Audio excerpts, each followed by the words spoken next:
Good morning, everyone. Welcome to our regularly scheduled meeting of the Public Safety and Emergency Management Committee. My name is Alondra Cano, and I am the chair of this committee. This morning, I am joined by Council Members Jeremiah Ellison, Council Vice President Andrea Jenkins, Council Member Steve Fletcher, and Council Member Philippe Cunningham. Together, we are a quorum of this committee, and therefore we shall conduct the official business of our committee today. The date is March 6, 2019, and on our agenda today, we have 4 items. Item number 1 is a receive and file of public comment. Item number 2 is a consent contract amendment with Aspen Physiological Consulting for physiological evaluation for 911 personnel. And then we have 2 items for discussion. So if there are no questions on the agenda, I shall just go ahead and adopt the agenda. All those in favor, please say aye. Aye. And I shall note that we have been joined by Councilmember Lene Palmisano. So the first item on our agenda today is a public comment period. So if anybody is here to speak on any items relating to public safety and emergency management, please go ahead and come on up, state your name and your address, and you get about 3 minutes. Welcome. Hi. You might recognize me. I'm Keith McCarron. And the reason I came here today is I'm concerned about the Aspen psychological evaluations for 911 personnel. And the reason why I am concerned about it is it feels a bit disingenuous for the management to try to institute this for this staffing. One of the problems is this reaches back on all of the old hires. So somebody who's been working there for decades could now suddenly be administered a psychological test, and that can be used to say, well, you're not fit for duty, so you're gone, even though they've been doing the job for decades. I've seen this happen with other testing that they've done.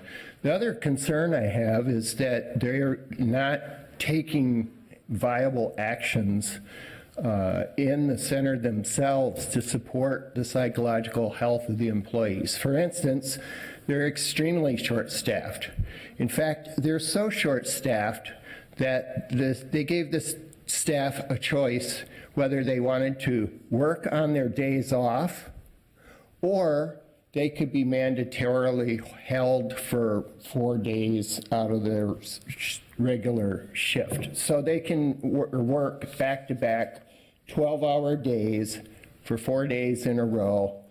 And I guarantee you what you're going to start seeing is sleep-deprived employees that are beginning to make mistakes. And that is one portion of the city where you do not want people making mistakes. But it's bound to happen.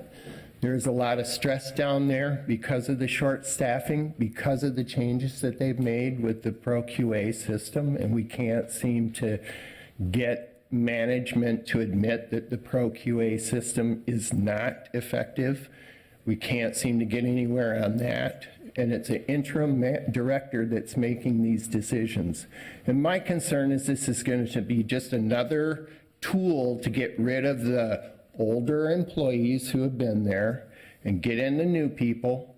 And, you know, new people aren't as apt to complain about conditions because they're not familiar with the way it used to be and the way it is now. So I know they previously used to have a peer support team for their psychological issues with staff. They also had debriefing and diffusion situations, like if you had a fatal fire like the one northeast, or a fire where a firefighter was injured, you could call for a defusing and debriefing. They don't have time for that. So those employees just continue to go to the next call with no psychological support for that at all. And we wouldn't expect our police department to do that. They have defusings, debriefings, they have CISM personnel that they can reach out to. And I'm suggesting that rather than have psychological evaluation as a standard of whether someone can do the job or not, and it's fine if you want to measure that for new employees, I understand. but not the people who have been there. And then provide the psychological support for the staff that you've already got there, and stop making them work obscene hours so that they can take care of their health and take care of their well-being and have a regular life like the rest of us human beings. So thank you very much. Thank you. If there are more speakers, please come on up. Welcome. Good morning. Mary Moriarty, Chief Public Defender, Minneapolis. I thought I'd come and give you an update of the information I have.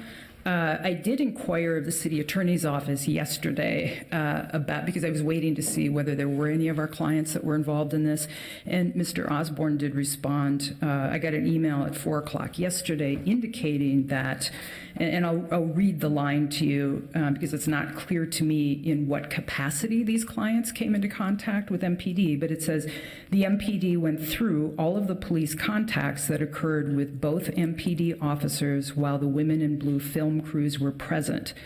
The names and date of births of the public defender clients that came into contact with the MPD officers during the dates of filming are. And then it lists 3 of our clients, 2 on misdemeanors, 1 on a felony. All are resolved now. We didn't get any notice, any discovery on any of this at the time these cases were pending. I didn't have time to contact the lawyers or obviously contact the clients to see if that is a request we would make now. One of the things that did alarm me about this was that one of the clients, and that's the felony client, is actually a vulnerable adult. She lives in a group home. She's been diagnosed with a couple of psychiatric diagnoses. She was in the midst of a breakdown of sorts. She was taken by ambulance to a hospital where she had a breakdown, which is where these charges arose. And what occurred to me is there's another part of the contract that says that the filmmakers have to try to get a release from the person, anybody who's in the film. And I have no idea whether she is or what would be, obviously. But it says if you can't get notification, if you can't get a release, then they will blur out the face or something of that nature. But then it also says if that person is identifiable or people can tell who this is, they're not liable. And what occurred to me is another problem with MPD giving inside access to any kind of filmmaker, however legitimate they are. And I certainly have met you. I think this is a legitimate film project. But why are they giving inside access to people at the worst times in their lives? Can you imagine if this individual ends up in some respect in this film in the midst of her psychiatric breakdown?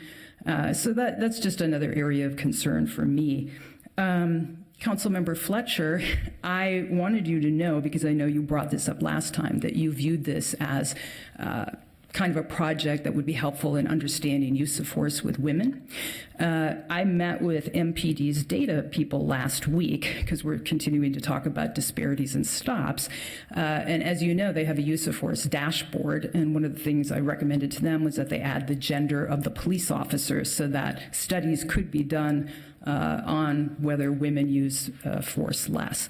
So I just wanted to give you an update that at least three of our clients apparently were there, or the film crew was there during their interactions. I still have major concerns about this contract because it does require us to subpoena. It does allow the filmmakers to assert journalistic privilege if they wanted to. And so we could theoretically go down the path that we went with the first 48. So I just wanted to alert you, give you an update of the information that I received yesterday. Thank you. Thank you for being here. Appreciate it. Do we have any more comments today? Public comments about any items relating to public safety and emergency management? Righty. We're not going to get into a discussion with folks here now. We have a set of discussion items to follow. So this is just to receive and file public comments from folks who came here today. So without further ado, we will go ahead and receive and file the public comments this morning. All those in favor, please say aye. Aye. Our consent item has been approved, which is the psychological evaluation for 911 personnel. And now we will move on to our discussion items. So our first item will be a presentation by the Minneapolis Police Department on access and procedures for media. And so what we wanted to do today was just have this conversation to lay out the context of how the department, the police department, treats media access requests, specifically as they relate to journalists and researchers and filmmakers. And we're hoping that that can inform the following discussion, which is specifically the contract with Blue Pictures LLC to film with the Minneapolis Police Department, Women in Law Enforcement. And we do have the two filmmakers joining us here today, and I anticipate that they'll want to speak to the council during the time when that item comes forward. So if we can please have the Minneapolis Police Department staff member who will be leading this presentation join us. Chair Cano? Sorry to interrupt. You have a consent item. Did you want to do that? Or- Yeah, I thought we had already done it. We didn't do it? Nope. Okay. Thank you. Sure. So just go back and do it and then get into the discussion? Yes, no problem. Yep. Okay, 1 second. Apologies, Mr. Chose. So we have one consent item that needs our consent to move forward. The contract amendment with Aspen Psychological Consulting for psychological evaluation for 911 personnel. All those in favor, please say aye. Aye. Seems like we might have one question on the item. Councilmember Cunningham. I don't think we actually have anybody here to be able to speak to this item, but I just want to put out there for the presenting staff on it that I'd like to be able to get more information about what the purpose is to make sure that this evaluation is support oriented rather than punitive. This was something that I actually had some concern with as I was going through preparing for today's meeting, and so I just want to put that out there to make sure, because we don't want to just be punitive and say folks are struggling without providing support. So I'd like to have some continued conversation with that. And with that, so I'll abstain from that vote. Councilmember Fletcher. Thank you, Madam Chair. We discussed this a little bit in agenda setting, so I'll just name that in the, this is an extension of the police contract to expand the scope to include 911. And from the way that MPD's been using this, it actually has not been used in fitness for duty on the employment side, even though that's included in the scope of the contract. It's been included in that pre-hire psychological screening, and they found that very useful. None of this waives existing union rights and procedures and due process. So I think all of that would have to be negotiated. So that's why I feel comfortable voting yes, but I appreciate the concerns that you raised. Councilmember Jenkins. To be clear, this is pre-employment, right? This is for pre-employment, not. And fitness for duty. Do we have anyone from MPD that's willing to take questions? This was slated for consent, so it was not slated to have a discussion. But if you have information, it seems like council members would welcome it. And it looks like maybe the city attorney would like to tackle this one first. Not to interrupt AC Jose, but I believe the specific contract amendment adding 911 is specifically says it's only pre-employment screening. The police department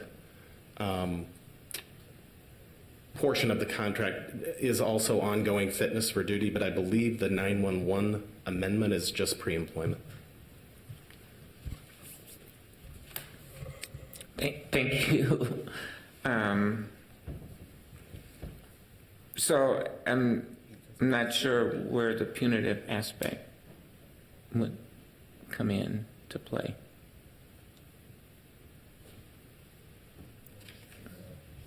I mean, would you like me to answer? Is that a question to the MPD or to the city attorney? Well, I think maybe to my colleague, Councilmember Cunningham, just for a little more clarity. Okay. Councilmember Cunningham, and then after that, okay, sounds good. So I just wanted to Here it says to expand the scope of services to provide for pre-employment and fitness for duty psychological evaluations. So can you clarify? AC Jose, I don't know if you have any further information, but I believe that the 911 portion is only for pre-employment. The clerk's item might, but I could be wrong about that. We could follow up and get you the information about the contract amendment. The biggest point is that I want to, when I say punitive, it's just kind of, I want to make sure that folks aren't getting evaluated and then there is some red flag that comes up without additional supports that come with it is the concern that I mean. It's like we don't want a red flag without additional supports, and it would be nice to be able to have these additional supports, just generally speaking, with 911 employees. So that's what I meant by punitive. Just we don't want it to be a red flag and then that become an issue, but instead being able to provide support. So that's, but the clerk's item does say and fitness for duty, so I just want to be clear about what we're approving. I'll just comment from the clerk's perspective that what I put on the agenda is what was submitted to me by MPD. And we have a question or comment from Councilmember Jenkins. Thank you, Madam Chair. And thank you, Councilmember Cunningham, for that response. I'm curious, 911 employees, I believe, have access to our employee assistance program. Is that correct? Councilmember Jenkins, I'll try to answer that question. Obviously, I don't oversee 911 employees, but they would have the same rights to any city staff with regard to employee assistance. So I would assume that they do have that. With regard to the fitness for duty, within the MPD contract, we do address fitness for duty, but fitness for duty is specifically identified in our union contract and has specific rules and regulations about how you would use fitness for duty. Two supervisors have to independently evaluate the individual and come up with a written document describing why they believe someone needs to be evaluated for fitness for duty. You can't, it's not something that is just an arbitrary process, and that is laid out very specifically in our union contract exactly when you can use fitness for duty. So that's why we have that included in our contract with this agency. Thank you. So it would be fair to say that there are two aspects to this amendment. One is extending it to 911 workers for pre-employment evaluation. And then an additional part of this amendment is that it would extend to fitness for duty evaluations for MPD officers. Councilmember Jenkins, I'll try to answer that question. I'm not exactly sure what the 911 side of this equation is, but we have a contract that with this company that authorizes pre-employment evaluations and fitness for duty, and I believe they're trying to continue on with this contract and use it in 911's response. We can't break our side of the agreement that involves, for MPD, this contract includes both pre-employment and fitness for duty. I would have to have someone from 911 speak to what their intention is, or maybe the legal counsel here knows what their planned usage is, but we have a contract with them that authorizes both purposes. Mm-hmm. Okay. Thank you. Thank you, Councilmember Jenkins. We do have Councilmember Ellison in queue. I wanted to mention that the clerk has informed me that Robin McPherson, who works for MPD, will be joining us shortly to take any specific questions about this consent item number 2. So, Councilmember Ellison. I just wanted to, I guess, co-sign Councilmember Cunningham's concern and say that if we can get some clarity between now and the end of the meeting, that's great. If not, I would offer us to delay this a cycle so that we can get some definitive of what's included and what's not. Because I don't want to vote on something that's like probably likely this scope, but might be broader. So yeah, that's all I wanted to say. Okay, well, Robin, oh, thank you. I didn't see you. Robin, if you could please help us. I apologize. This was on consent, and I didn't realize people had questions about this item. But if you could please explain to us the relationship of 911 to MPD, and there seems to be questions about the language between pre-employment psychological evaluations versus fitness for duty psychological evaluations, and whether or not that applies to all 911 personnel, or if there's an MPD piece in here that's being built in. Councilmember, the 911, the amendment for Aspen Psychological is strictly an expansion of scope for 911 pre-employment services. So nothing else. It's strictly the pre-employment review that they do prior to hiring. Alrighty, so I would like to make a motion to strike the language fitness for duty from the language included in this agenda item. Are folks feeling comfortable with that? If that's reflected. Alrighty, so all those in favor of making that motion, please say aye. Aye.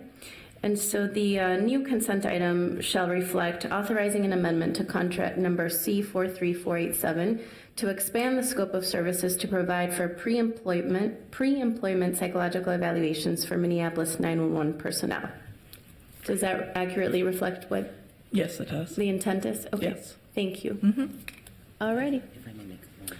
We have two more comments. Councilmember Cunningham and then Councilmember Ellison. Thank you, Madam Chair, and thank you, Ms. McPherson, for that clarification. Much appreciated.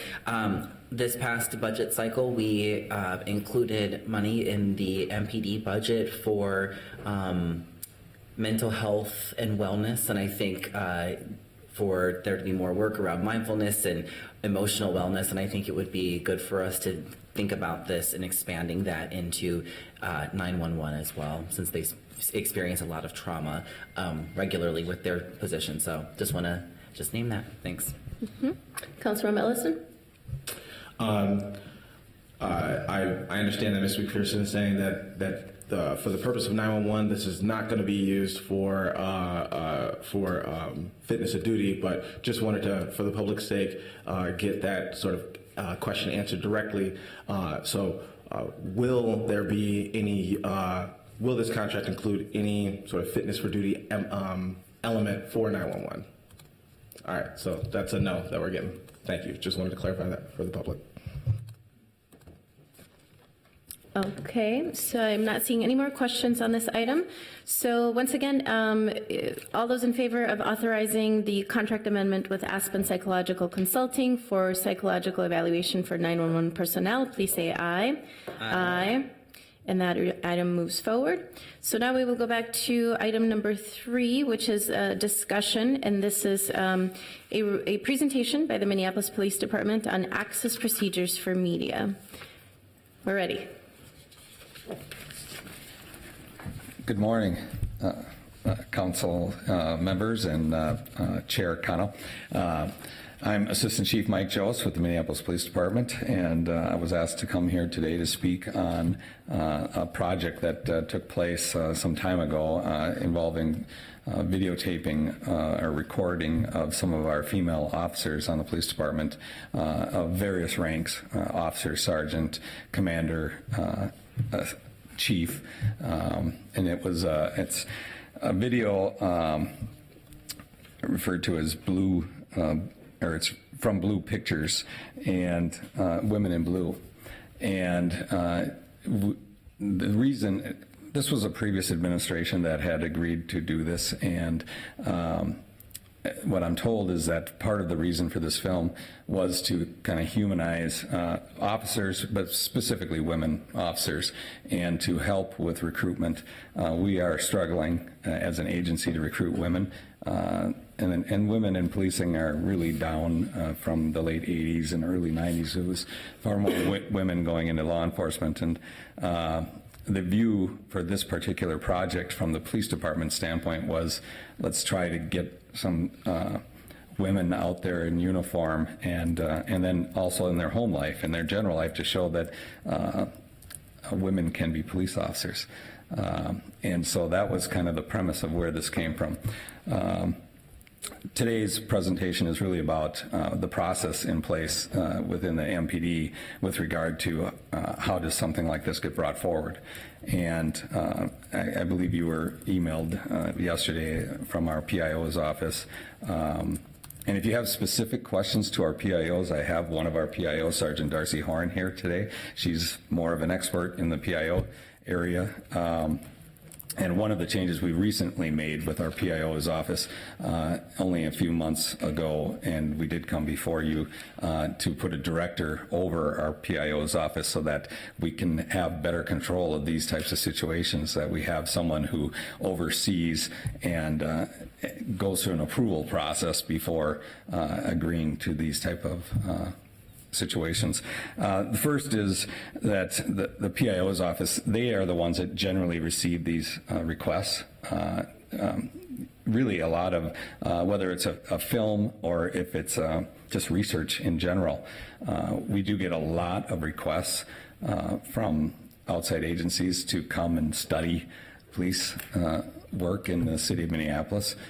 We seem to be an attractive venture for some people, and those requests come in on a fairly regular basis, and the overwhelming majority of them we just say no, we don't have the time or the staff to put the effort into some of them, and some of them may not be in line with city values and department values, and or maybe we can't vet them for one reason or another and not understand what the purpose is. Overwhelming majority, we just turn away and say, we're not going to be involved in this. And in many of those situations, especially research ones, they will just turn to a different avenue and file a data requests for whatever data they want. And almost all of our data is public data. Very limited data would not be public. So that's just the aspect they go, and it eliminates us from the process of being part of either blessing or agreeing with the study or the program.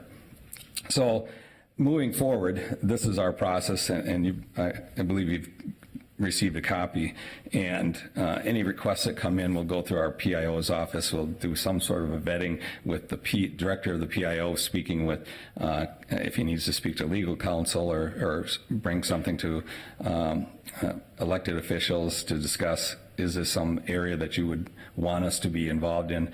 That will be a vetting process that the PIO's office will go through.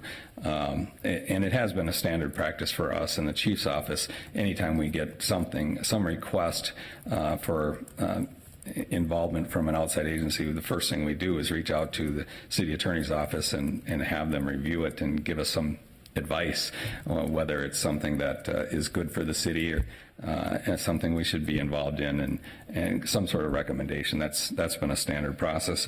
The first step here under number 1 is to go through this standard city procurement process. If it does appear that our council tells us this is something we should be involved in or we should agree to, we will then go through the standard process and come before this board to ask for advice on whether you think we should proceed with this. And at that point, if we're going to go forward with any contract, that would also come back to you for approval. Is there any questions on that number 1, city procurement procedures? Is any, before I move forward? Okay. I don't see any. All right, and then the second category here, number 2, is presence of non-city staff, and that would be the researchers or the video crews or any of that. If they were to, if there was an agreement and we decided to move forward with the project, we would detail exactly what their access is going to be, keep records of it, keep tabs of when filming or anything like that happened.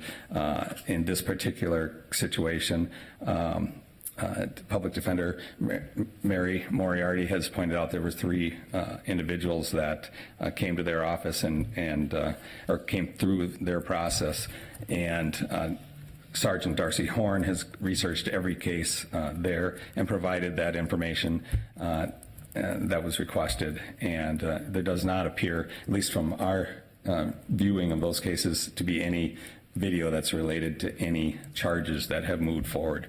And if we have any specific questions, Sergeant Darcy Horn has all the reports with her. She can specifically speak to each case, but there doesn't appear to be any reason that anything from this video project would have moved forward in the court system whatsoever. You ready for me to move on to the step 3? Councilmember Ellison. I just had a quick question. Is just in a normal situation where the city has the footage or MPD has the footage, who gets to make the determination about whether or not footage is relevant in a case? Well, if for criminal charges, the video is submitted in the city attorney or the county attorney who's prosecuting that case would make a determination as to whether it's going to be presented. But it's available to both the prosecution and the defense if it's a part of evidence from a case. So then, in the instance of like a documentary film, who's I get that, like, while I trust your judgment and other folks, it's not really about that. I guess I'm just wondering who, in this instance, is sort of making that determination to say that footage is or is not relevant in the case of footage that we don't own. Sure. I can only speak to either the future or past what has happened, and when we've had situations where there was some video recorded and it wasn't our property, it was a judge has been the deciding factor of relevancy. The video provided to a judge for review, and that judge determines whether there's relevancy. So I guess that kind of leads me to this question more specifically. In this case, who has, I'm just trying to help myself understand, who has made the determination that the footage so far, with regards to these 3 cases that, went through the PD's office, who has made the determination that that footage isn't relevant? And I'm not saying it is, I'm just asking who's made the determination that it isn't. Only from the knowledge that I have from speaking with my colleagues, I believe it was vetted through the city attorney's office. From my own knowledge of these 3 cases, I was told 2 of them were dismissed cases, so they didn't go forward, and 1 was a warrant arrest, so there was no additional charges, so there was no need for any sort of prosecution moving forward with them. Okay, thank you.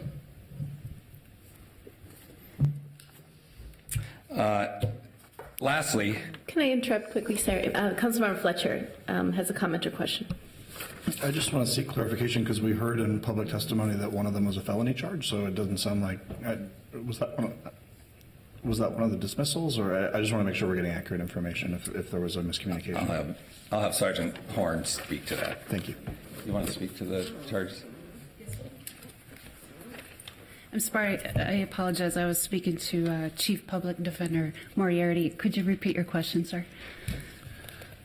I was just confirming it sounded like what AC Joseph just said contradicted the public testimony from the public defender, and so I wanted to just make sure if there was a miscommunication or lack of clarity that we get clarity. Sure. When I went through the dates that the film crew were with, it was Sergeant Alice White, who was in uniform, and Officer Aaron Grabowski. And the cases all revolved around Officer Aaron Grabowski, from the 4th Precinct. So as we look at the possible reports that were made, tickets that were written during the time that the film crew, the same dates, I'm not sure the time limit even that the film crew stayed with Officer Grabowski. She worked dog watch, which starts 8:30, 9 p.m. and works throughout the early morning.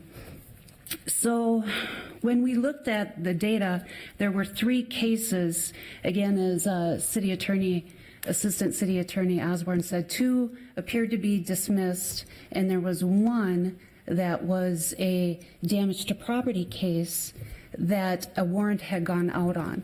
And when Officer Grabowski met that individual was taken into custody under the warrant. So there were no evidence, nothing of the case at the time she was taken into custody. So it was based on that decision. Those 3 names were forwarded to Chief Public Defender Moriarty. I will be more than happy to work with her with the data and move forward and provide her with whatever she's asking for. If I'm not understanding that correctly, we'll be happy to work with her.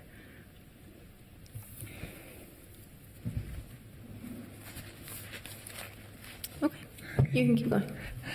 All right, so if we get to a situation where that we've vetted a request to do something in the future, we've gone through the council and gotten approval, and we've got a contract that is going to move forward.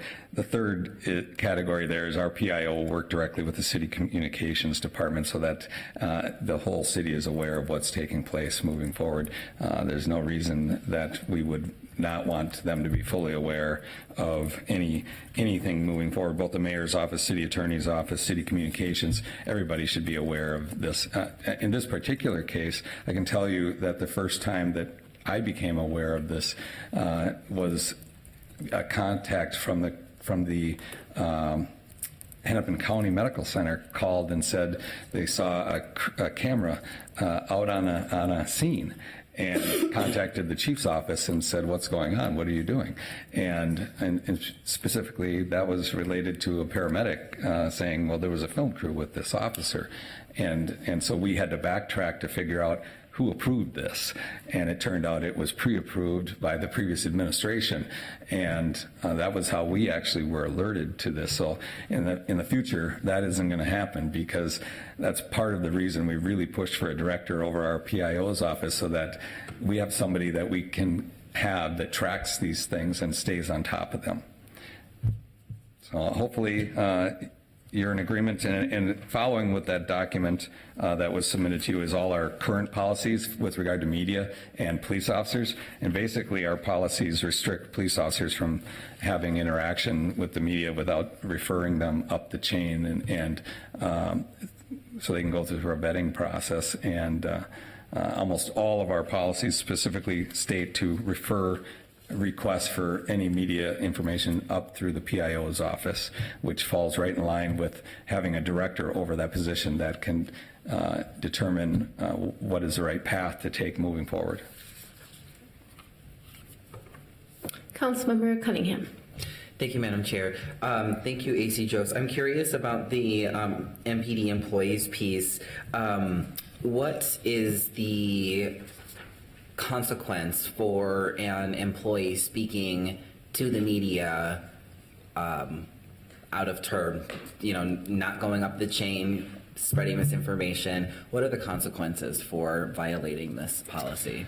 It falls in our violation category of A to D, which is A would be non-disciplinary, and D is our highest level of discipline.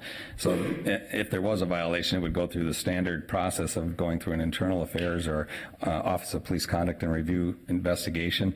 They would send it to the chief's office. The chief would determine a category level that matches the situation, and at that point, we have a matrix that we follow for determining discipline. So from A to D is anything from coaching all the way to termination. Okay, thank you. Councilmember Fletcher. Thank you, Madam Chair. I guess I want to think about this procurement process a little bit and hearing that we get a lot of requests and then we kind of make determinations about which things are, we see value in. I guess I'm wondering, and I think a lot of people would be wondering, kind of how are we making that decision? Because I can imagine requests coming in that are research questions that sound like they have assumptions that are, that have a particular political valence, right? So if a documentary filmmaker who was aligned with, let's say, the Black Lives Matter movement wanted to do a documentary and wanted access, as opposed to someone who has been involved with law enforcement for many years. I'm wondering what sort of safeguards we have about sort of internal biases and how we're interpreting what the city's values are and what we think is going to be beneficial. Sure. Well, the process currently is any requests that would come in would end up in front of the executive committee, which is the chief's office, which is myself, the chief, and our 3 deputy chiefs would review it and then discuss it with our legal counsel, which is either Bert Osborne or Susan Siegel or whoever she would appoint to be a reviewer of that process. At this point, you are relying on if the request comes to the police department that the police administration would be the ones that would review it initially before we even brought it to you. Of course, we probably get some requests that come through council as well. I'm sure your offices sometimes may get a request and you would submit that to us. And, obviously if you've submitted it to us, we're going to take a real honest look at it and review it with legal counsel because they can advise us as to is there liability for the citizens of Minneapolis and the city if we go down a path that maybe isn't a path we should be on. So we don't just vet those on our own. It is important to run them past the city attorney's office.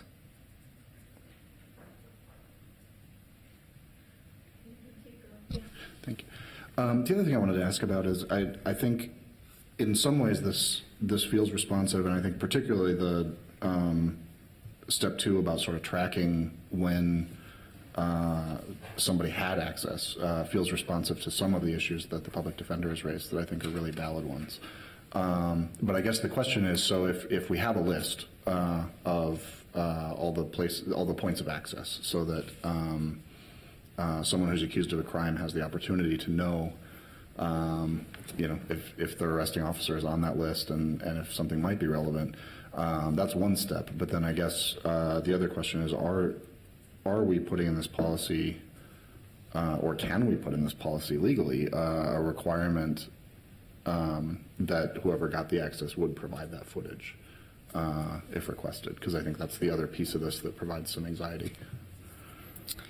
I would believe, and I'll probably refer to the attorney in the room to discuss, can we mandate that? But I would believe that would be negotiated into any contract that we would bring forward with you. It should address who has access to the video and how do you get access to the video. Madam Chair, Councilmember Fletcher, in this contract, I believe the contract that's the next agenda item, we did put in the contract that the filmmakers would provide us access to the footage if it came up in the context of a criminal case. It is also true that in the agreement, at that point, we would together go to the judge in the underlying criminal case and get the court to do the analysis of whether or not the footage is necessary to the defense or prosecution of the case, whoever might be requesting the data. Thank you for that. I think we have to have a clear-headed conversation about the project that's already in progress and figure that out. But I guess I'm asking, this is our policy for the future, right? So what would we ask of the next project that comes through? And so I want to make sure, are we able to provide a requirement that they would provide? I mean, I would even want to see if we could skip that judge step and say they will provide it to the city so that we can put it into evidence and let it go through our normal processes. Is that something we could do? Council member, I believe that some members of the media and film companies and whatever the case may be would agree to that, and probably some wouldn't.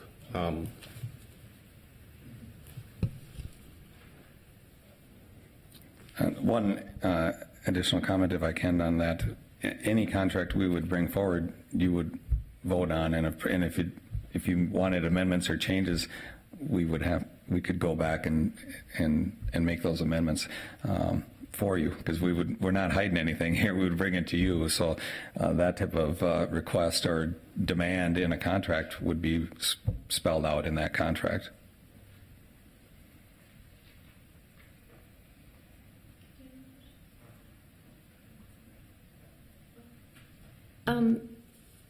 AC Chose, I do have a couple of questions here.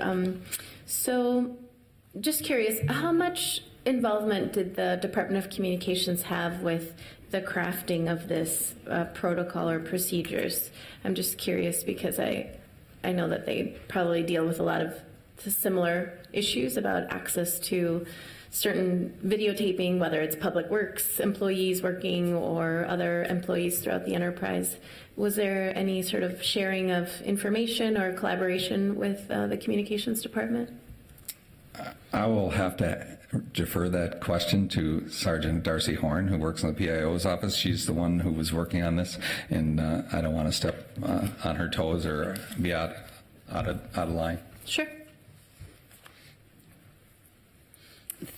Thank you, Chair Cano. It's my understanding that they were not. This was developed with Director John Elder and myself and presented up to MPD administration. Okay, I was curious about that. Thank you. The other question I have is when we discussed this general topic before in relationship to the documentary that's going to be coming up for discussion next, there was a conversation about how the previous chief of police had authorized the filming to happen or the project to move forward, and we on the council were looking for more documentation of that relationship or that agreement, and the most reliable way for us to sort of go back in time and look for that kind of track record is to look at the legislative action that the council has taken on approvals on this specific issue. And to my surprise, we couldn't find any. I'm assuming I'm going to rely on our systems to say that means the council didn't take up this issue before and didn't provide approval on this before. I know that the council certainly doesn't approve everything department directors do, and the chief being one of them.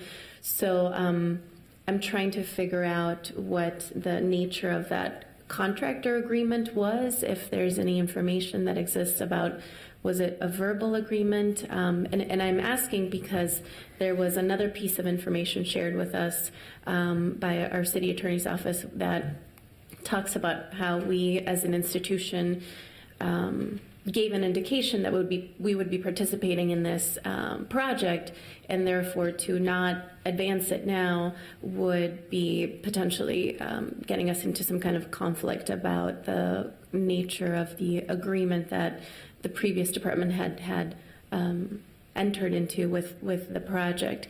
And so I'm just trying to understand,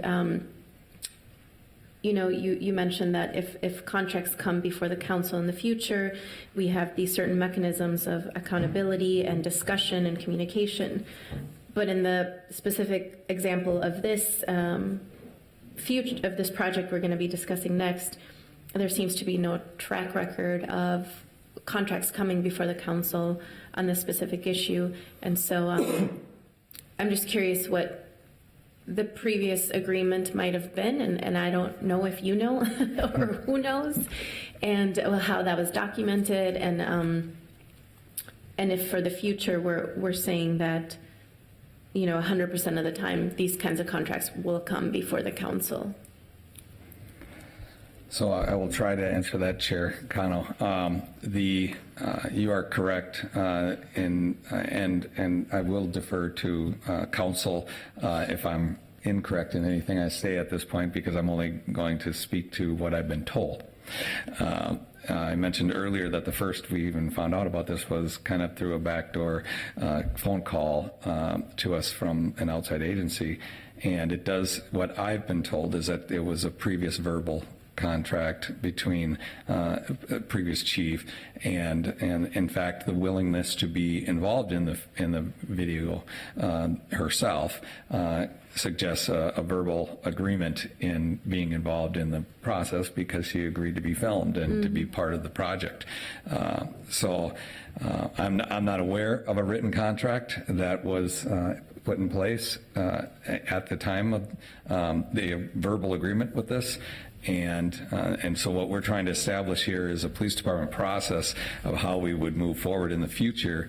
And we have not put out an administrative announcement on this. We wanted to come before you and seek advice from the council as well before we create a policy on this issue, a direct policy. The only policies we brought forward today are the ones that are already in place, and then the directives that we've verbally given to our staff and actually in writing now given to our staff about how to move forward with any future projects. They would require a written contract. It would require coming before this committee and council for approval before you move forward with a project, because I have not been informed of any original document or signed contract, and I hope I'm correct in speaking to this.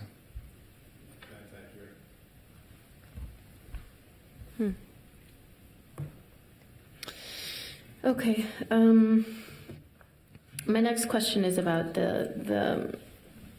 that we're trying to balance the public accountability, public transparency component that is of the work of the city council and our departments that is so important to building trust with community members, to doing good work for and with our residents, with some of the concerns that our previous speakers had raised around protecting vulnerable adults or protecting folks during their moments of greatest need or greatest challenge. So I'm curious how you feel this policy addresses that. I heard the term asserting journalistic privilege over certain parts of information or data. And so, let's say we're working with a really good journalist or media company or film production partner that's sensitive to those issues, and let's say we're working with someone who doesn't care about that. They just care about reflecting the reality of things. And so I'm just wondering how you feel this policy right now would interface or respond to the notion of, there is an interest in public transparency and public accountability, and that's why we have things like police body cameras. You're wearing one right now, and also this notion of how do we protect folks in their lowest moments if they're being videotaped or if they're part of a project that they may not be aware they're part of when it's happening. Yeah, that is a significant issue to move forward with any of these projects. As you're aware, body cam video is classified as private data unless there's a few caveats that make it public data. And that's always a risk if you're going to be involved with any video process moving forward. Is that data private or is it public? And that is something that should be included in any contract with the company that you're willing to move forward, that they provide the same protections that we provide from our body cam protections for those people that you come into contact with. I know even in doing some smaller projects over my time with the police department, we require that the officers involved have to be voluntary as well, or their faces aren't to be shown either. We provide, we provide that same protection to those who we come into contact with, and that so that should be built into the contract, that it is the same level of privacy as our video. Thank you. We have a Councilor Ellison in queue. My line of questioning got a little scrambled when I heard that that this whole project was on a verbal agreement. I didn't quite know that until now, and that's pretty shocking.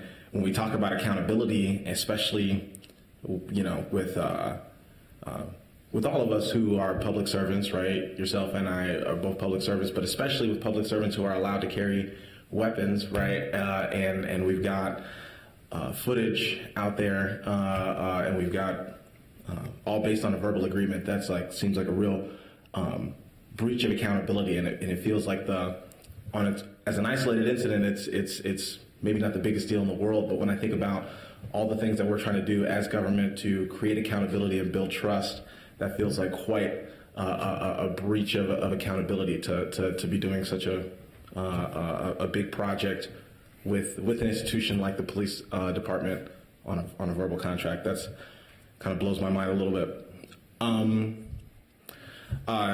So I guess one of my questions, and this might not even be for you, AC Joseph, but one of my questions is I've heard the sort of journalism and documentary filmmaking sort of be conflated, and I'm not sure that they are necessarily the same thing. You had mentioned earlier that sort of, at least as far as MPD is concerned, that this video, that the initiative behind engaging in this project was for recruitment purposes, to humanize officers, which I think are good things. I'm not against those goals, but that's not quite journalism. And so, maybe at some point, I know the filmmakers will probably speak and be able to answer that on their own, but are we maybe inappropriately conflating documentary filmmaking with journalism when they're not necessarily the same thing? I guess my more direct question is, was the purpose of this video for, humanization of officers and recruitment, or was there sort of like a investigative reporting sort of element to this project? So I will leave the answer to the question as to the purpose of the video to the company that came to us with the request.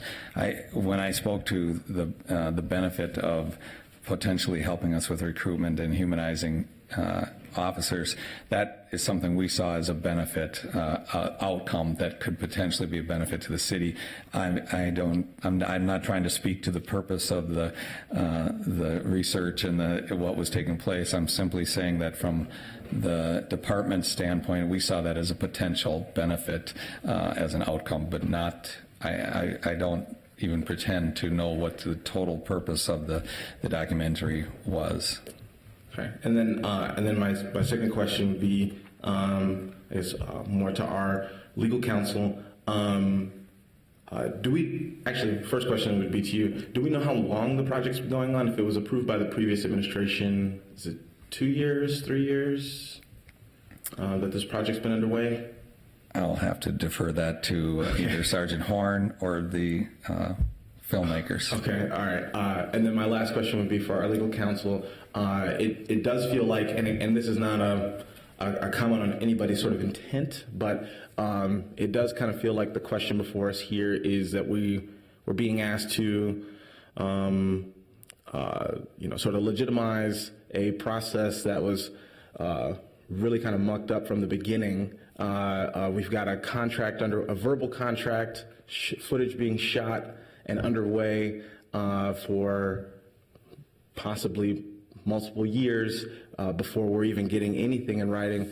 And I guess I'm just sort of, sort of concerned that we're being asked to sort of put into contract something that's been informally underway, and that do we do this often, and or should we be, are there other options for us as far as, and this is a hypothetical, I'm not proposing this, but like, should we be making an effort to, do away with this project altogether and just pursue the footage that, might contain residents and citizens in it? Or, it does feel a little weird for us to be legitimizing a process that seems to be not all that transparent. Councilmember, I'm not sure I understand your question. I guess I'm concerned that if there, with the lack of transparency that has occurred so far, and with us being asked to sort of legitimize this process that has a considerable amount of unknowables about like what's been shot, about that kind of stuff. Are we going to then approve this contract and then find out that we have a huge problem after we've, sort of legitimized a process that's been not so transparent so far? And then what does that sort of put us on the hook for? In what way do we kind of expose the city for, to be liable for some, in the instance that somebody's private information has really been breached in this effort up to this point?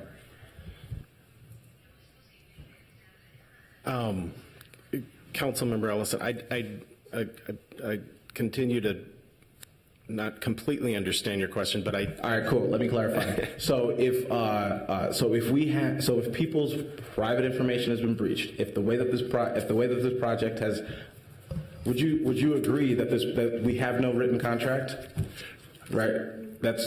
Right now, there's a proposed written contract. Right, I know what's in front of me. I'm asking you, would you agree that as of right now, we do not currently have a written contract? I would agree with that. Awesome. Would you also agree that, do you know when the unwritten contract began?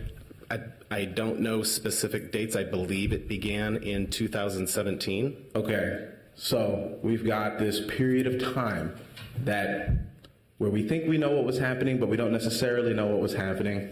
If in the process of that filming, we have the filmmakers have footage that is in some way exposes private information of residents or citizens, in some way presents a legal liability for the filmmaker, for the city, for the police force, by legitimizing this contract without really knowing what's proceeded today, or fully knowing what's proceeded today, would we then be sort of on the hook for, or would we be exposing ourselves legally in any way if there have been sort of procedural failures that have violated people's rights or anything like that? Councilmember, that would not be a significant concern of mine, no. The filmmakers on this particular project, I think, took steps, and you can ask them yourself in a few minutes, to make sure that people's information was well guarded. And in fact, it's part of the terms of the proposed written agreement, addresses some of that too. So I wouldn't have significant, I believe they have proceeded all along with the understanding that that's how they would treat that information. Okay, thank you. I will just say we're going to have a hearty discussion about this item in more detail next, so I hope that folks can bring their questions to that discussion too. And we have Councilmember Fletcher. Thank you, Madam Chair. I hope we can kind of move this along and get to the filmmakers who flew into town for this conversation. And I'm kind of sorry you got caught up in this. In a way, we've had some procedural gaps that were exposed through this process that are really not the filmmakers' fault. So I'm looking forward to hearing from you, and we'll figure that out in a second. I think for this, the purpose of presenting here is so that we can receive and file a presentation on this, policy, and so that we can give you feedback on it. And I think the feedback that I would give is that there's probably one missing bullet point here that would address the rights of people being filmed. I think I want to try to get to some of the concerns that our public defender has raised in thinking about both some things that we would require in contracts, because I think it's important to have it in the policy document. I know we'll get a chance to approve the contracts, and we're putting that in motion, but I think giving anybody who's asking for access upfront guidance about what we're going to expect from them so that they know and can kind of make judgments about that, I think is valuable. So I think it's worth having it in a published policy document to say that we're going to expect in the contract to be able to protect people's privacy in those moments, and that we're going to expect in the contract a sort of guarantee of access to the footage. or at least that we're going to weigh that in what kind of access we give, right? I mean, we get into some very thorny First Amendment issues if we start asking journalists to turn over their notes, or, I mean, there's things that we can't do, but we also, knowing that we can't ask for that, we make decisions about what access we give them, right? And so if we're giving special access that we think exposes us to some liability, if we can't get access to those notes, then we need to be able to expect and require those notes, right? And so having some sort of a policy that maybe does lay out, maybe it's not journalists / researchers, maybe there is 2 sets of standards about what kind of access we're giving, and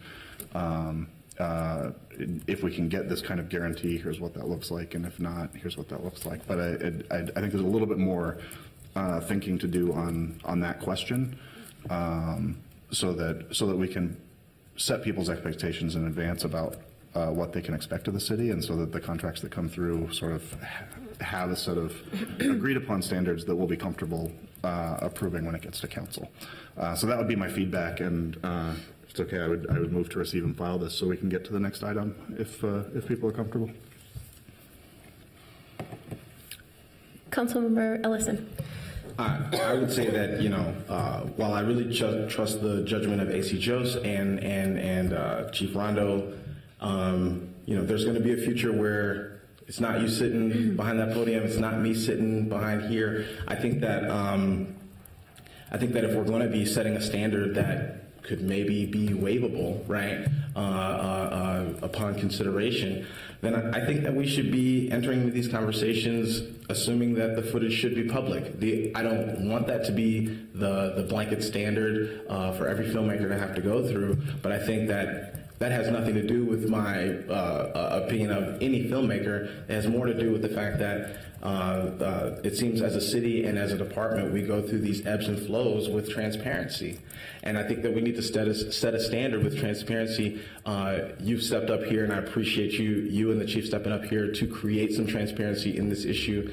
And but we're trying to fix a problem where the level of transparency was. Or the lack of transparency was offensive, certainly offensive to my sensibilities as a public servant, and I hope it would offend other folks who are hoping to serve the public. And so I would say that this policy should set the standard that, hey, if you're going to come and film a documentary film, the footage is going to be public, and if you feel like it really shouldn't be, let's sit down and have a conversation. But I feel like that's the standard that we should be setting until we can build enough trust to say that that the department is going to be diligent in protecting residents of the city. I feel like the way that this project was engaged from the get-go does not give me a lot of confidence that the department prior to this current administration was interested in protecting the residents of our city. And that's not a reflection on the filmmakers. That's more of a reflection on us, on the city as an institution, on MPD as an institution, and not a reflection on any individual's intent. But that would be my suggestion about how we proceed forward. And if we waive that, we waive it if we find good reason to. But that would be my suggestion. Councilmember Fletcher. Thank you, Madam Chair. I appreciate the call for transparency, but I actually think that saying the footage would be public by default actually doesn't necessarily achieve that. In a lot of ways, what we really want is to make sure that people who have a need for it have access to it. But I actually worry about the flip side of this, which is if people are vulnerable and anybody can access that footage. I mean, there's a reason body camera footage is private data, right? But it's also, we have processes in place to make sure that defendants have access to it in their defense, and that it can be used as evidence. So I'm not sure that I would want a blanket classification of data as public, but I would want and I also am worried that would depress, that would sort of suppress documentary filmmakers' interest in doing this work, right? Because they're generating intellectual property by shooting. I mean, that's the whole, sort of stock and trade for the work. So I think I don't necessarily want to discourage these projects. So I'm not sure public, it's just saying the footage should be public is the right framework, but I take the point that we want to make sure that there's clear processes for especially defendants in criminal cases to have access to it. So that the footage should be treated like no different than body cam footage, then I think would be a good standard. And by public, I mean publicly owned. I mean, folks having a right to this footage and not just have to be retrieved via subpoena or by having a good faith agreement with the filmmaker. I don't think that should be the standard. Thank you, council members, for this discussion.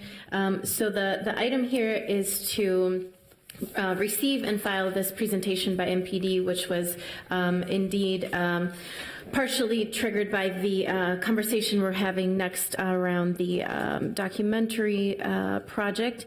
And so I do want to note that as I was sitting up here, I was chatting with the vice chair of the committee, Councilmember Fletcher, to see if we can have further discussions about this either at Enterprise or at a future committee meeting here to make sure that all of our concerns are being addressed and integrated into this growing work, and clearly we need to solidify this work. We need to fortify it.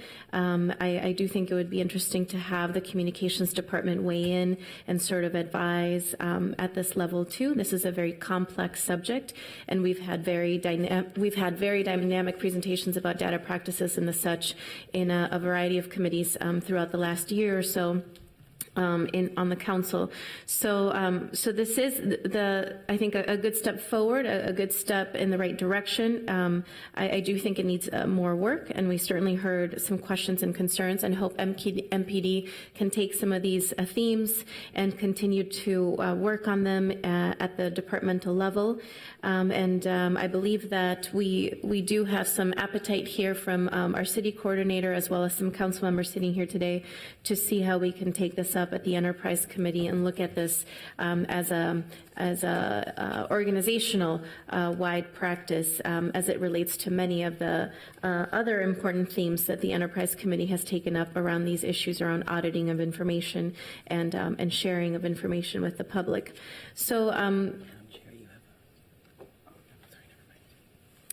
So I just wanted to go ahead and there was a motion on the floor to receive and file, to go ahead and approve the receive and filing of this presentation by the Minneapolis Police Department. All those in favor, please say aye.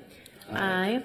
And that moves forward. We now have our final item on the agenda, which is taking up the authorization of the contract with between the Minneapolis Police Department and the Blue Pictures LLC to film Minneapolis Police Department Women in Law Enforcement. If we could please have our presenters join us at the front and guide us through the conversation or presentation. Sure. Hi. I just want to thank you first for inviting us to participate in this meeting. If you could please start with your name. Yeah, sure. I'm Beth Levison. I'm the producer of Women in Blue. I'll tell you a little bit more about myself in a minute. I just really do want to thank you. I want to thank Assistant City Attorney Osborne, and I want to thank Assistant Chief Jose and PIO Officer Horn for being here. We're really glad to be here, and it's been helpful to be here already, and I hope that our presence here is really helpful for you.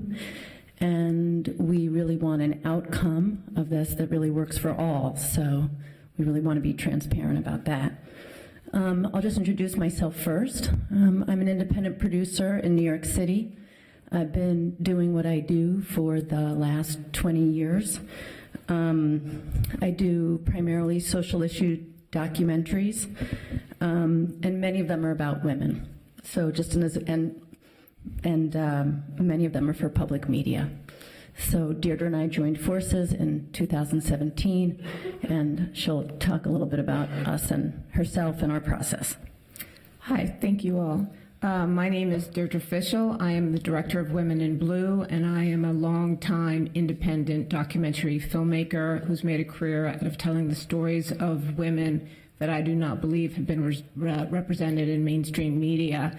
My last film, Care, was about the elder care crisis in America, told through the lens of underpaid home health aides who are largely women and the elderly that they care for. And I came to this project while I was filming Care in Staten Island, when several blocks away, Eric Garner was put into a chokehold by the police and unfortunately died at that time. And distraught and outraged, I turned to the only police officer I knew at the time.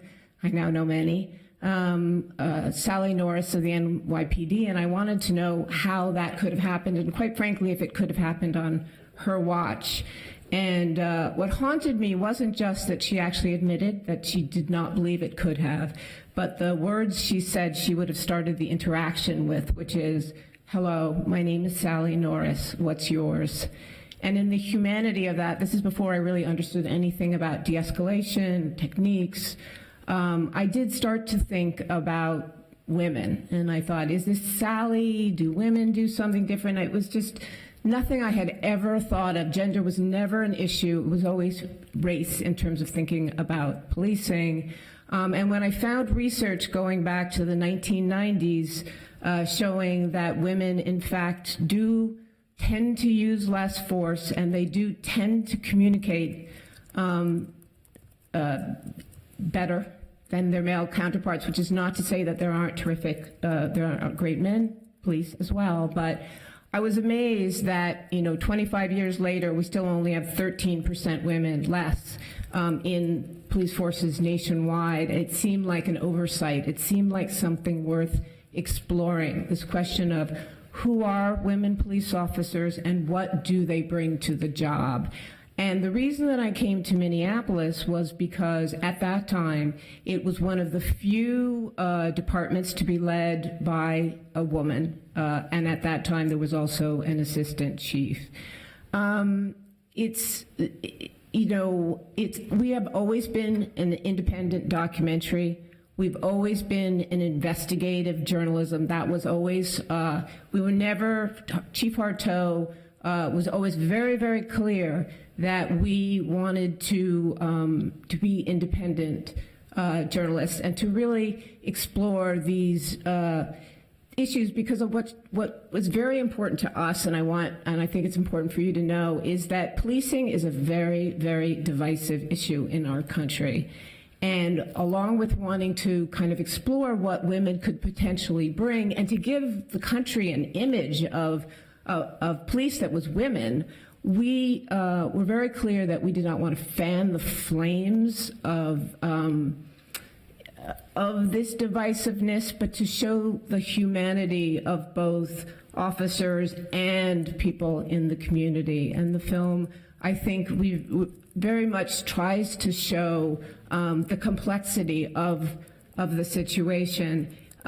Because I really believe that if you really want to have police reform, you do need to have a deep understanding of the experience that police officers face, as well as understanding the considerations of the community. Our goals for the film are to have a national conversation about the role that women could potentially play in policing, as well as contribute to a dialogue around meaningful police reform that is understood in the context of the reality of what police officers do face. And we got, just so you know, the decision was made, Chief Harteau was the person. It was not the current administration. There were many, many emails. There was a paper trail of that. And we did begin with the understanding that no police officer would be in the film if they did not want to be in the film. And we've had releases from everybody from the beginning. So there's never been any misunderstanding that this would be a production that would go out into the world and that people were signing a very stringent legal release that gave us access to these filmings. Yes, I just also want to say that Chief Rondo and the department, in the change of the administration, did understand that we were there. I met with the chief was there at a filming in September, and he did say, I will allow this verbally to go on. And at that time, from my point of view, as a journalist and as an independent filmmaker, it felt to me that the department was interested in transparency. So it's interesting. And we have a signed release from the chief as well, from Chief Rondo. Yeah. So I think that's my goals. This is an independent media project, so we do have independent funding, and I thought I'd tell you a little bit about that.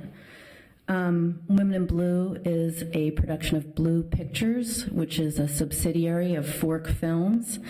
Fork Films is the production company behind such films as Pray the Devil Back to Hell, which was about the Liberian peace activist and Nobel Prize winner Lema Bowie. And they also did a film called Armor of Light, which was about gun violence in America. And they have done many, many, many films about women and peace building. So they're really excellent partners, we believe, for this production. But importantly, in terms of our funding, the majority of our funding comes from ITVS, which is the independent television service. It was originally founded here in Minneapolis, and it is funded by the Corporation for Public Broadcasting. So congressional money supports CPB and ITVS.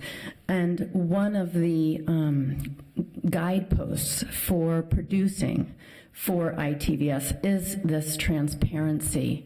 So we have to disclose who is funding, other funders who might come on board, and we are held to the absolute highest journalistic standards because it is public media intended for a national public audience.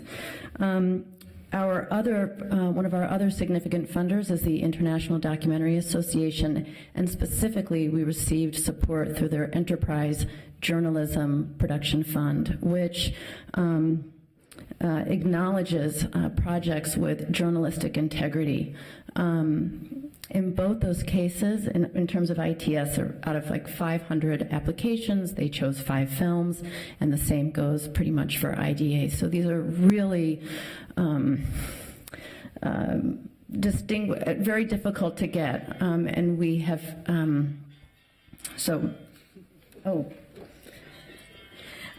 then just lastly, we have funding through other funders such as the Gucci Tribeca Documentary Fund, the New York Foundation on the Arts. We just received a grant from them through their Women in Film, Theater, and Television grant, which is meant to elevate the voices of women artists. And we have funding pending with the Ford Foundation and the Open Society Foundations. There had been questions before about just the future of the project, our deliverables. We're contracted for an 85-minute film. It is going to be a feature-length film. We are aiming for the 2020 festivals. Many documentary films launch at film festivals, so we're aiming for early 2020, and then we are aiming for a 2020 or 2021 broadcast on National Public Television.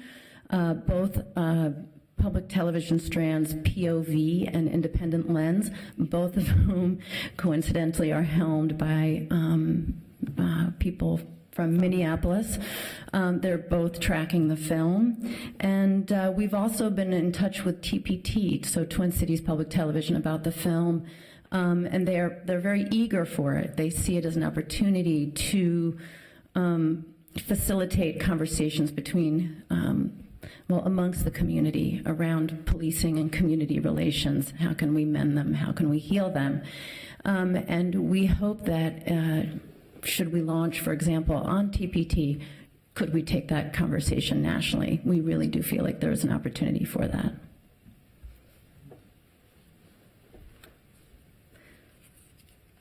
All right, I'm looking around to see if any council members have any questions.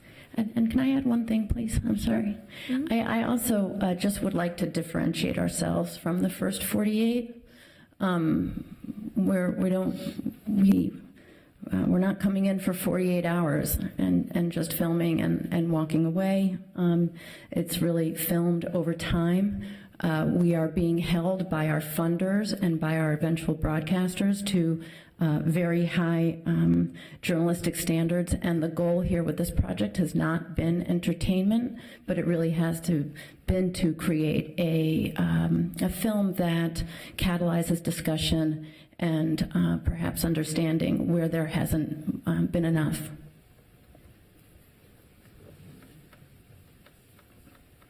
Councilmember Fletcher. Thank you, Madam Chair. And thanks for this presentation. It's great to meet you in person. Can you talk about a little bit about, I know as these concerns were raised, we've made some requests of you for information that you've provided. Can you talk through a little bit of kind of what you've done in terms of providing us with a list of when you've shot things? And I know that some of that has happened. I just want to make sure that everybody hears the ways that we've been cooperating. Yeah, so we were asked to provide dates for all the times that we were out on patrol with particular officers. One is Officer Aaron Grabowski, who is of the 1st Precinct, and the other was Sergeant Alice White, who's a sergeant in the 4th Precinct. And we handed over those dates, and then the PIO office was able to look through all of their body cam footage, even beyond, because we wouldn't be with them necessarily for the whole shift. So, as I believe it, Sergeant Horn went through everything that could have possibly happened that day and came up with the results that she said in terms of who was captured and what kind of a case they may have had or not had, and whether our and also the goal of this film is not to follow, crime or to follow a particular case. It's really to understand what it is like to be a police officer in the context of a very of a lot of complexities of the job, as well as to understand the community and the community response and feelings that have happened since we've been here. And we did start, just to answer an earlier question, in the spring of 2017. I, as an independent filmmaker, you don't even know if you have a film when you start. So it takes a few months till you kind of realize. We were getting releases, but it was only later in the summer that I joined forces with Fork Films. We created the subsidiary Blue Pictures. And it was only at that point that the issue of a more standard contract was raised. We sent that first initial discussion of this contract began in November of 2017. So,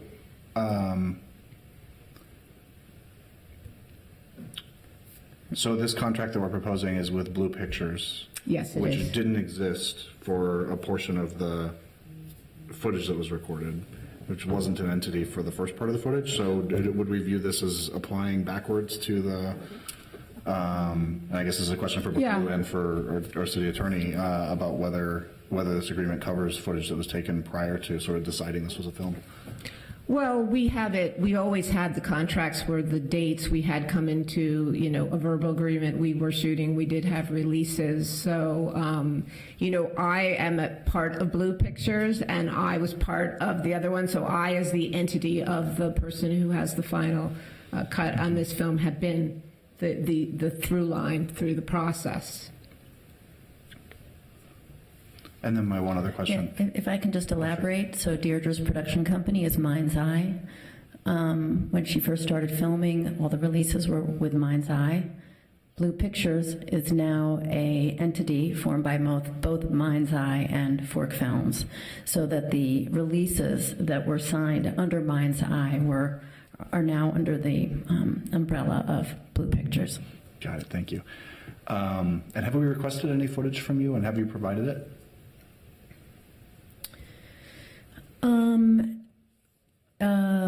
In the agreement, you are the MPD is granted and Assistant City Attorney Osborne can speak better to this perhaps, but review is granted to the MPD of a cut of the film. We were, I believe, asked to hand over footage for review, which does put us in violation of standard journalistic practices. So when we were asked to provide the dates that we filmed, we very willingly provided that, but it can get into somewhat treacherous territory when a government entity asks to review your footage before you are trying to complete a film or a journalistic work. And I guess that does just sort of bring me to, in all due respect, I don't want to underestimate the value of independent journalism. Perhaps befitting this subcommittee, I think, and perhaps we think it is key to not only the public safety of the people of Minneapolis, but it's key to the public safety of the people of this country. So it is a very important and valuable American institution.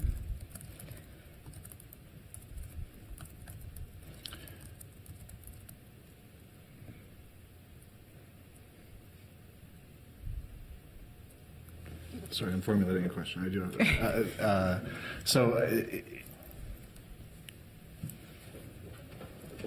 So just to clarify, so if we were to request or we did request footage, you would not provide it? In the current agreement, you have review rights Yep. to the cut. Assistant City Attorney Osborne, do you want to elaborate there? If I can just clarify, I'm not asking for review of the film that's being prepared for presentation. That's actually not what's at stake for us. I actually don't want to intervene in your editorial judgment about. I think what's important. The question that's come up for us that's unique, I think, to filming in police environments is the question of raw footage as potential evidence. In criminal cases, that we're not asking for editorial oversight. We don't want to know what your point of view is or intervene in that. We're just asking, can we get access to the raw footage if we think it might be material in a criminal case? Madam Chair, council members. Sorry. In the contract, the filmmakers have agreed with the city in the tentative contract to, if a piece of footage in the context of an actual criminal case becomes an issue, they would provide that to the city upon request, and then we would go to the judge in that particular case to do the analysis of what happens to that footage and whether it is needed in the context of that civil or criminal case. Thank you. And I think the concern was raised that in the event that happened, what happened, my understanding is maybe what happened with First 48 is that they then claimed journalistic privilege and did not provide that footage. And so I guess I'm asking what would happen if we ask you for a specific We would give you that footage as stated by, we would follow the contract to the letter. And as Assistant City Attorney Osborne, as we've talked about with him, the contract was drafted in many ways to expedite that process so that there wouldn't be the hang-ups that you may have had in the past.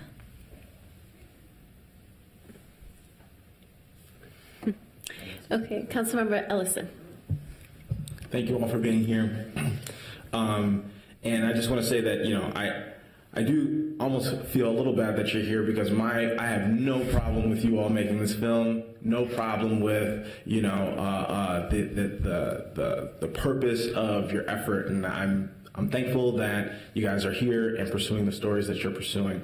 I think that what has, at least from my vantage point, has happened is that you all have maybe kind of gotten slightly entangled in, I think, some real inconsistencies with our institution's willingness to pursue transparency and in my opinion, thus the safety of our residents.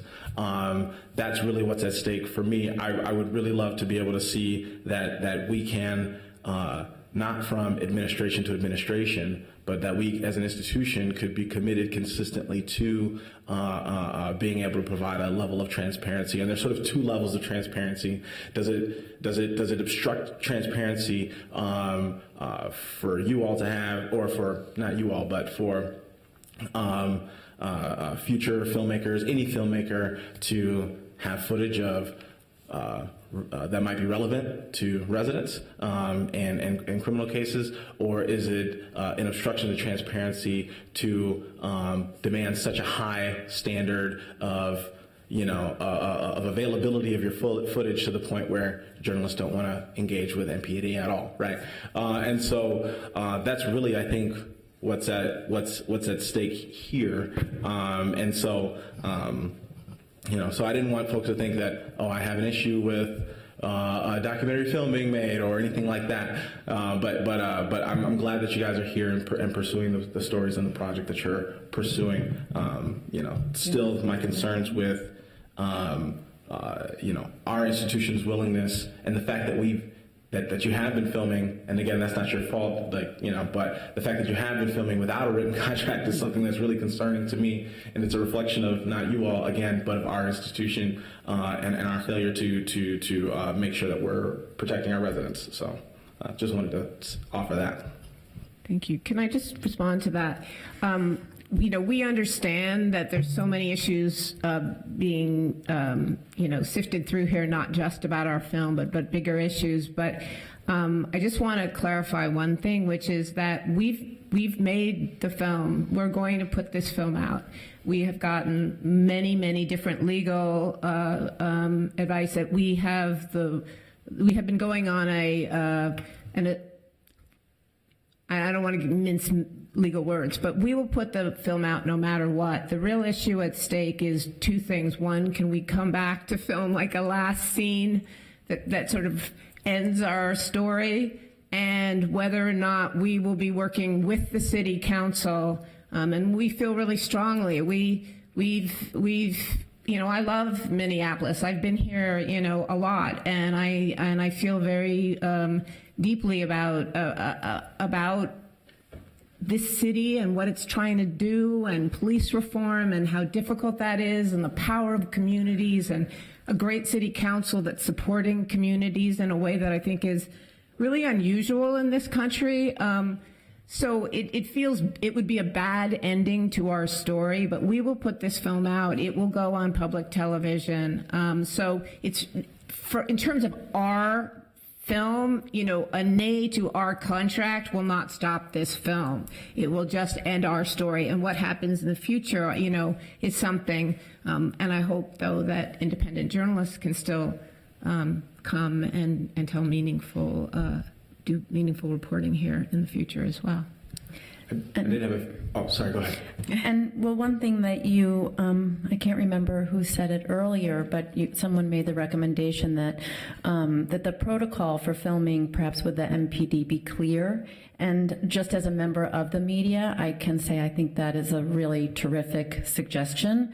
I think when filmmakers know the context and the protocol that they need to abide by, then that's really important information for them. I think that you might find that if all footage had to be handed over and made public, that perhaps some filmmakers wouldn't be inclined to come here because they might perceive that as sort of some violation of journalistic protocol or privilege. Yeah. Can I just add one little thing? I know there's questions about should something have happened differently with the MPD, but I really want to applaud the MPD. I think it's amazing that they allowed independent documentary filmmakers to come, and I think that that's what we need. We need police departments to open up their process, and I just want you to know that I have the deepest respect for their choice to allow us to film. I think they did understand who we were. I think they did understand the integrity of what we were trying to do. And I'm not making any statements about how it should be vetted and how all you should come on board with it. That's something different. But I do want to say that I do applaud them for that transparency and opening up their doors to a film crew. I had a few more questions.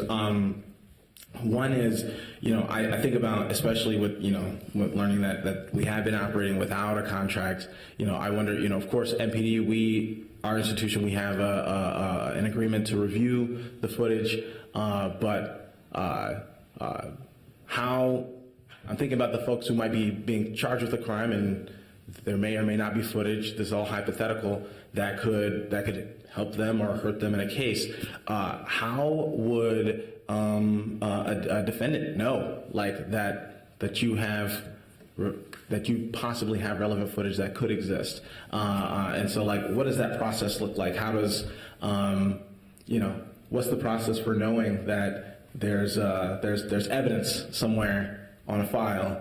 And how do we and how does somebody retrieve that to protect themselves in a court? That's a question that I have, and maybe our attorney would want to answer that. Maybe AC Jose would want to answer that, or but I do have a question about process a little bit. Councilmember Ellison, I believe that the way. I think there are a lot of different ways that. Attorneys working on a case would get access to that footage or find out that the footage exists. Part of the process improvement that I think the MPD is buying into is making sure that proactively going forward, we keep our own full set of records about who was with our squads and officers and when that happened. And, proactively just have our own log ready to go before any of these issues even come up. So if in the context of a specific criminal case, that's part of the police report and part of the record that, footage may exist about this incident. Now, then we would go through the normal process to obtain that footage if it became an issue in a case. Does that answer your question, council member? I believe so. My last question would be, a part of my problem with this whole ordeal is that we have been functioning without a contract for so long. How do we build in for that? What's to prevent the executive team from making that kind of call again? What are going to be what are the accountability measures for a department that says, okay, this increase in transparency is cumbersome. We're just going to go ahead and have a verbal agreement with a future filmmaker, and that future filmmaker is not independent journalist. That future filmmaker could be anyone. What are the accountability measures for that? How do we build in for that? And what are going to be the sort of internal accountability measures for, in the case that happens? Councilmember Ellison, I believe AC Jose did cover a lot of those issues and what is planned to avoid those situations that you're speaking of. In this particular case, I believe, even though there's no written signed contract yet, I believe, and I don't want to speak for the filmmakers, but I believe they would agree that they would abide by the terms of our proposed contract regardless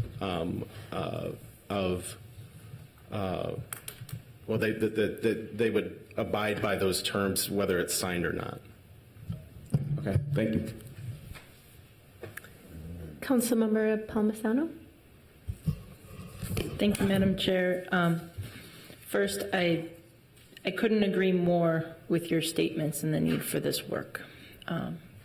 And some of the police department employees that I have come to respect the most have felt deliberately left out of this project.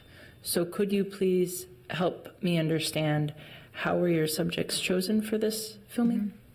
Well, when I first came, the PIO office assembled a group of women for me to meet and talk. I had some goals around following women at different ranks to have a fuller understanding of the experience. I did, however, pursue one particular person, which was Kathy Waite, inspector of the 5th Precinct. I wanted her to be a part of the film. I reached out to her, and she never responded to me. She's the only one that I came to after the fact. But the other women I met, the other women I met earlier. And we were interested in women in leadership, because not only are there less than 13% women in police forces, but there's even less when you get into leadership. So we were really interested in that. Chief Arto was never going to be a main character, actually. She was always sort of leaving it of a department and how were women faring. So we always, the women that we followed from the beginning were, you had them outlined, but we did go to Inspector Waite, and I'm not sure why. I'm sure it was a very intense time for her after the Damon shooting, but she never responded to my requests. Thanks to Councilmember Cano's office for helping through this time of extra consideration and really helping us as a committee, I think, appreciate a couple of important points. And one of them is that we have to make a choice about the past today. And that's not right. And to me, that speaks volumes about the habits and maybe motivation of previous police leadership, but that's not for this decision today. The other important part, I think, was brought up by Councilmember Ellison too, was that despite my love of this specific project, or my love of documentaries in general, how can we protect residents and be consistent is our concern. And maybe we need to be consistent on ones that we may not agree with in the future. And I hope there weren't ones that we find out about later that were about the past. So thank you for your efforts, Chair Cano, for this and trying to present it in the best light. All right, I do have a question, and are you in queue again, Councilmember Fletcher? Okay, I'll just go since I haven't said much so far. But I have kind of a technical question, and I'm not a filmmaker, and I've never participated in something like this at the council level before. So I'm wondering, in terms of the procedure, I think for me the biggest question was, how is it that the council is being presented with this contract agreement sort of at the later end of the project versus the beginning portion of the project? So I'm wondering if you can explain how the process works in terms of how you're able to, I guess, work with a department. And frankly, I kind of thought that the department could just go ahead and sign these things with you, but maybe the city attorney's office can help explain why the council has to ultimately approve this, which is why it's coming to us now, and we're sort of scrambling to kind of catch up with everything that had been happening at the departmental level. So just wondering if, if you've dealt with other governments before, and if that's been kind of the process that you've seen, and kind of why are we seeing the contract come in now versus at the beginning? And then, I'm imagining you have a really significant legal explanation about why the council has to approve this and not the departmental level work, but would appreciate hearing on that front. So just from what I know, my process was I came in the spring of 2017. I was in communication with Chief Arto, Assistant Chief Arneson, and the PIO office at that time. And as I said before, you never really know when you start a film, is it all going to gel? Are you going to find the right people? Does it feel like a story that is worth national attention? I think it was only a few months later that I was really kind of saying, like, yes, this is my next project, I'm going to do it. And that's when I joined forces and with some funding that is necessary to make a project happen. At that point, the decision within our group was that we should have a more formalized agreement, that would be a good idea, so that everybody was on the same page. And so that was about November of 2017. One of, I think, the difficulties is that the person I kept reaching out to was my contact, Scott Soroka, who was then in the PIO office. But because there was there was so much change in these changing of the chief and that it took me a while to even know that he was no longer there. There was no email that let me know that. So then it took a little bit till we realized, oh no, the new person is Sergeant Horn. And then, till that, so there was a process, but just so you know, we were starting in November 2017, reaching out to the PIO office saying, we would like to have this. And at that point, we knew we would have about a year and a half to shoot. So it would have been more at the beginning of the process and not quite at this late date. That answers your question. Thank you. And if I can, you had a question about precedent, and if I can just speak to that. I mean, I don't think either of us have done films about a police department per se before, but it often takes different forms. Sometimes, for example, I did a film in a hospital, and no filming could take place until the access agreement was signed. And that was a much smaller and not as longitudinal a project. And sometimes these legal processes, of course, they can become more protracted and they can take time. And of course, when you have changes in administrations and all that, then it's not necessarily surprising. I will say that Deirdre has really been the main point of contact with the MPD, and that she really did continue to try to just sort of see what was happening with it and to try to just check in about it. So it wasn't like we didn't necessarily just send it in November and then and sit back. And that Deirdre was also incredibly diligent about always getting at least an email approval about shooting. So you were always that she would never just sort of show up, and there was always that kind of a paper trail or email trail. So anyway, it happens all different kinds of ways, and as filmmakers, we often take a leap of faith because we're sort of stuck with, we filmed and we think we have something really important, and we're going to hope that it all comes together. Chair Cano, members of the committee, the reason that this particular agreement is before your committee for approval is because if any agreement that deviates in any way from the city's standard agreement, council approved procurement standard agreement, then the governing body does need to approve that.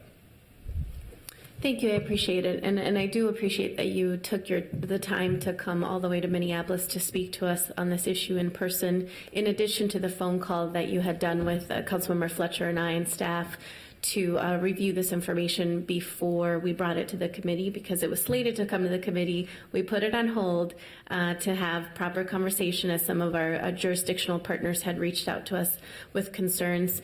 So hopefully this doesn't come off as abrasive to you, and it's more an indicator of the fact that there's a lot of people paying attention to police community relations and policing in general. No, we're really grateful to be here, and we really appreciate your partnership towards getting to this point, and we really want to have a positive partnership with you moving forward. So thank you. And we do still have one more Councilmember in queue, Councilmember Fletcher. Thank you, Madam Chair. I'm certainly going to vote to approve this, and I think the reason for that is really that because of the way this went through, I want to agree with you that we should commend MPD for having the instinct to open their doors. I think that's the right thing. We want transparency and we want people to have some visibility into how the department operates. I think there's been this issue raised about what are the implications then for defendants, and I think there's an important set of rights both for journalists and rights for defendants in criminal cases that we have to figure out how to navigate. And so I think you're kind of watching us do that in real time through your project. But I think it's worth everybody remembering, and I think it's worth the full council remembering when this gets to the full council, that because of the way this happened, the thing that MPD should not be commended for is letting this thing come through without getting an agreement in place. So we actually don't have any rights right now. I mean, we're really, this is much more beneficial for the city to authorize this than it is for the filmmakers. I mean, I think the filmmakers are in actually pretty good legal standing from any of my experience in documentary film with the agreements that have happened. I know they've met the standards that I was trained to meet in terms of covering themselves. So I think at this point, I think the city benefits a lot more from this agreement than the filmmakers do. So I appreciate you coming in and talking to us about this. But this may not be the perfect framework, but it does create some framework and some access, and we really appreciate your cooperation on some things that you weren't obligated to cooperate on, but that I appreciate your responsiveness. So this makes a lot of sense, and then obviously I appreciate the policy moving forward so that we don't find ourselves in this situation again. Councilmember Jenkins. Thank you, Madam Chair. I do want to express my support for this contract today, as well as just acknowledge the importance of this particular project, this film, and highlight the fact that we're having this conversation during Women's History Month and encroaching upon International Women's Day this coming Friday. And so lifting up the leadership of the paltry number of women in our police department, and that's a reality in police departments all around the country. I think highlighting this issue and bringing attention to women officers and their abilities to de-escalate potentially very volatile situations is an important conversation to have and to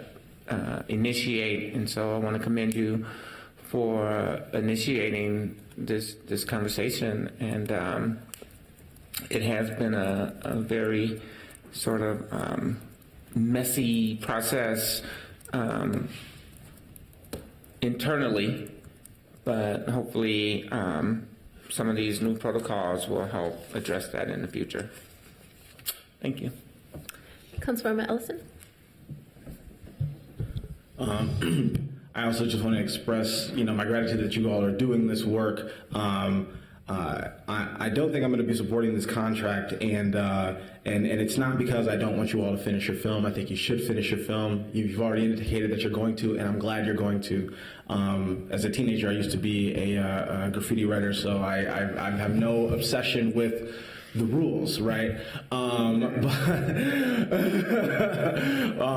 But I do think that I don't want to set a standard that for future council members that that we're not going to be accountable to the safety and the privacy of our constituents, and that MPD or other or the council or other institutions can just continue to make an amalgam of mistakes, and that future council will just sort of rectify it. You know what I mean? We're just going to keep going, and we're not going to be concerned with what's happening, and the future council will be able to deal with that. And I think that the juxtaposition between First 48 and you all is a perfect example. It won't always be you filmmakers like yourselves that we're sitting here having this conversation with, and it does feel like this might, I don't know if you all spend your free time watching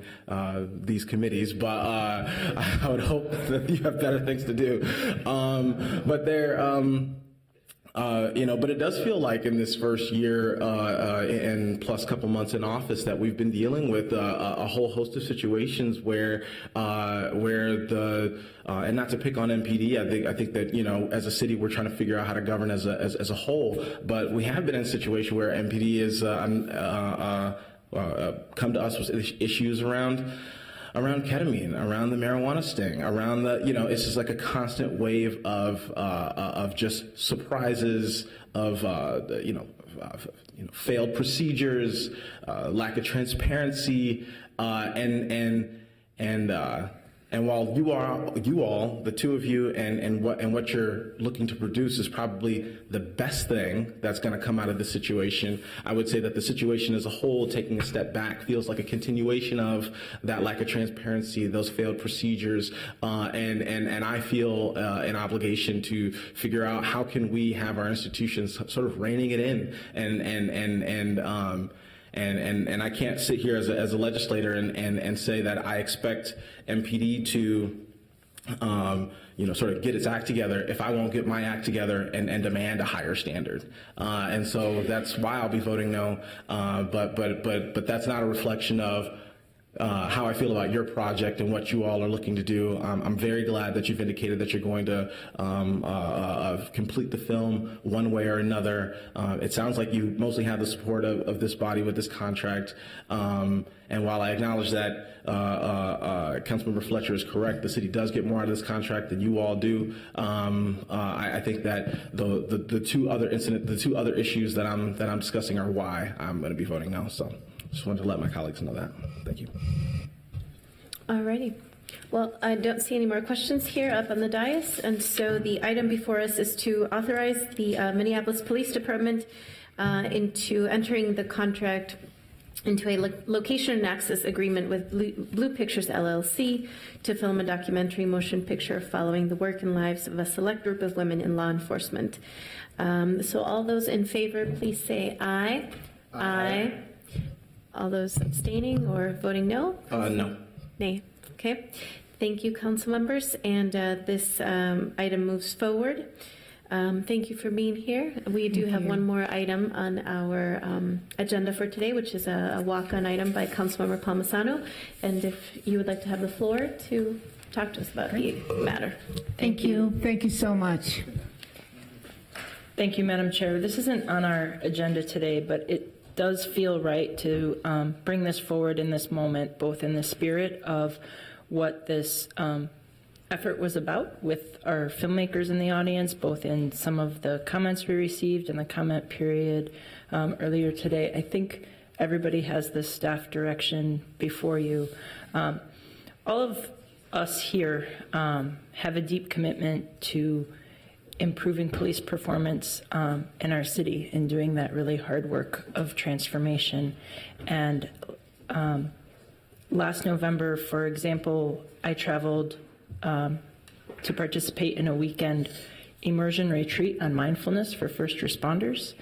I also traveled with 5 members of our police department who work in the training department, and we learned a lot about how mindfulness applies as a performance management tool to policing and the benefits that this kind of practice could bring to our employees.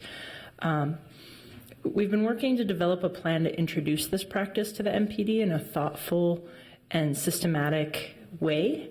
And with respect to time here today, I won't highlight the work of the last 2 years of our looking at this, but I think we can all acknowledge that the neurobiology of trauma is something that police leadership and with respect to other first responders too can no longer ignore.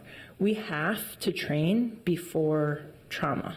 And trauma, as we all know, in all the different facets of our lives, has a deep impact on how we show up. So from the aspect that we know we can be more proactive about this, from the aspect that our first responders navigate a life of stress and trauma, and I personally believe that our country is in reckless disregard for how we run high liability organizations like public safety first responders. When our police department shows up differently to situations, people respond and it transforms the work done by our sworn staff.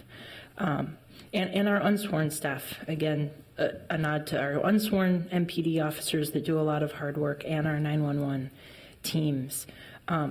What's the end game here? Not to say that we do this. It's the really hard part of culture change over time, and it goes well beyond just on-the-job training. Some of the work of wellness and mindfulness really starts to deal with the conflict within a police department of being a change agent, or within a first responder unit of being a change agent. Wellness and mindfulness is scientific performance training. It can be.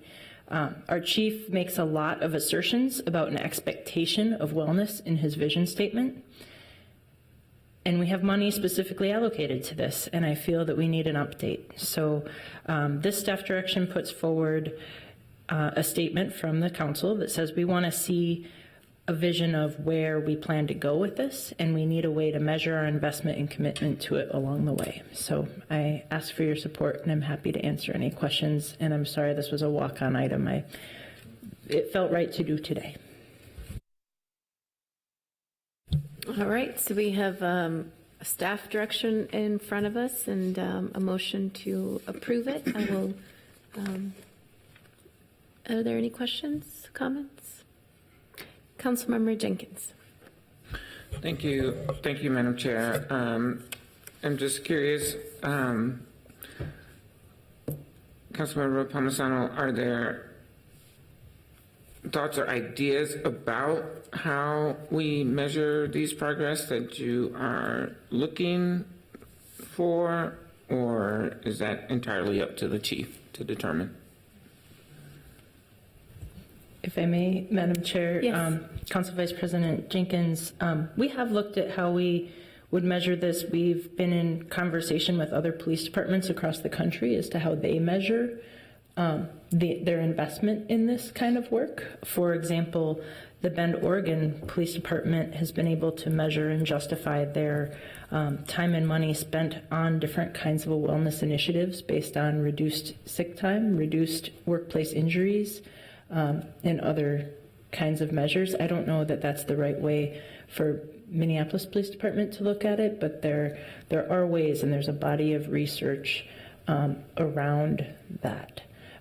We also are as we brought this home, and we're looking on how we would integrate this in a steadfast way in our police department. We've looked at using a local mindfulness trainer in more of a tactical mindfulness training, and there are ways to measure performance in the academy when this trainer is working on things like breathing and things like awareness training as in the academy as they go through different kinds of stressed exercises. So I think there's a lot of ways to measure it. I don't think that the police department or our training unit has really landed on exactly what makes the most sense for us, but I would be curious to know what they plan to do about it, and I'd like to hear back from them by the end of July.